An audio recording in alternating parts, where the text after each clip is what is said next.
نقشبندی فیض حاصل کریں، جس فیض کے بارے میں نے آپ کو بتایا ہے۔ مشائخ نقشبند نے اس فیض لینے کا بہترین طریقہ جو ہمیں بتایا ہے کہ شیخ کے سامنے بیٹھ جاؤ اور مراقبہ کر لو، آنکھیں بند کر لو، دل کو خالی کر لو،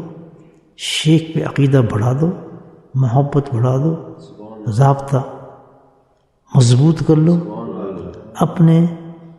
اس مقام کو جس مقام پہ آپ فیض لینا چاہتے ہیں، لطیفہ قلب پہ لینا چاہتے ہیں، لطیفہ روح پہ لینا چاہتے ہیں، لطیفہ سر پہ لینا چاہتے ہیں، لطیفہ خفے پہ لینا چاہتے ہیں، لطیفہ نفس پہ لینا چاہتے ہیں، یا لطیفہ قالبیہ پہ لینا چاہتے ہیں، یا سب پہ لینا چاہتے ہیں، تو سارے فیضوں سارے اپنے لطائف کو اپنے شیخ کے لطائف سے ملا دیں۔ مشائخ کہتے ہیں ایسے ملائیں جیسے شیشے ایک دوسرے کے جوڑے ہوتے ہیں، اور پھر اپنے رابطے کو مضبوط کر کے،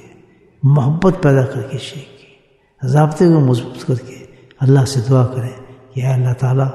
جو فیض تو نے میرے شیخ کے سینے میں ڈالا ہے، تو جس جگہ پہ میں اس کا فیض لینا چاہتا ہوں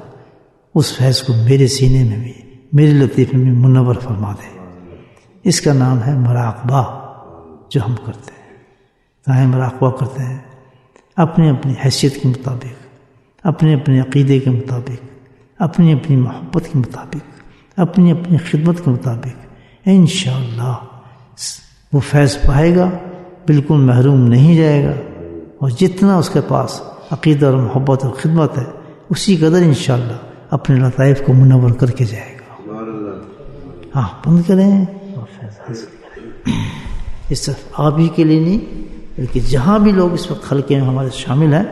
اسی طرح فیض ان سب کو پہنچے گا جن کے عقیدے مضبوط ہوں گے۔ اللہ